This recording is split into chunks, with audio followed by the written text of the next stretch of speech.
ঢাকা বরিশাল নৌপথে আবারও চালু হচ্ছে paddle steamer PS Mahsud. 15 November যাত্রা শুরু করবে এটি, সপ্তাহে চলবে দুদিন। নৌপরিবহন উপদেষ্টা জানিয়েছেন, বাণিজ্যিক উদ্দেশ্যে নয় বরং ঐতিহ্যকে ধরে রাখতে 3 বছর পর চালু হচ্ছে এই সার্ভিস।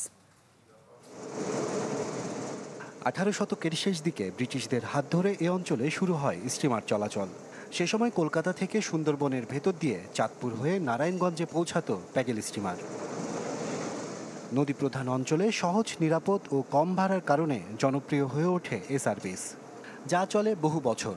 তবে 2022 সালে এসে যাত্রী সংকট ও আর্থিক ক্ষতির মুখে বন্ধ হয়ে যায় এই প্যাডেল স্টিমার। নতুন বাংলাদেশ গড়তে এলো জুলফিকার স্টিল।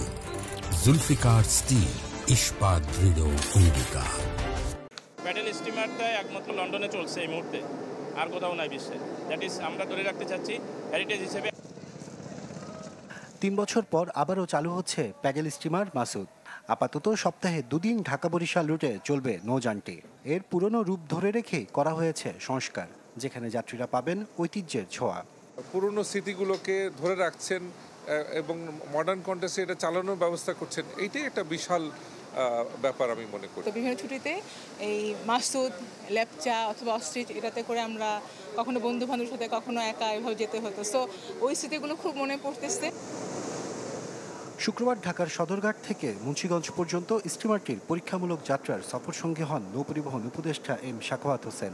এ সময় তিনি বলেন, নতুন প্রজন্ম ও বিদেশি পর্যটকদের কাছে ঐতিহ্য তুলে ধরতে এ সার্ভিস চালু থাকবে, তবে বাণিজ্যিকভাবে নিয়মিত চলবে না। আমাদের দেশের ঐতিহ্য বলতে এখন কিছু নাই, যেটাই দেখছি ভেঙে ফেলো, ওটাই দেখছি নতুন করে। ইভেন এই পুরনো ঢাকার যে ঐতিহ্যটা ছিল এটাও তো এখন নাই। তো আমার প্রয়াস ছিল যে যেহেতু আমি শিপিং মিনিস্ট্রিতে আছি, এনারা যখন বললো যে এগুলো কী করবো স্যার, তখন আমি বললাম যে 1 বছর আগে বললাম যে একটা তৈরি করেন। নৌ পর্যটন শিল্পকে এগিয়ে নেওয়ার একটা মাধ্যম তৈরি করতে পারি, সেই লক্ষ্য নিয়ে আমরা এই জাহাজটি তৈরি করলাম, জাহাজটি সচল করলাম।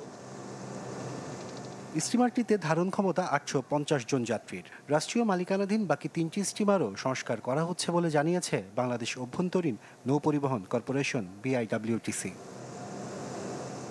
আশরাফুল আলম আকাশ, চ্যানেল 24, ঢাকা।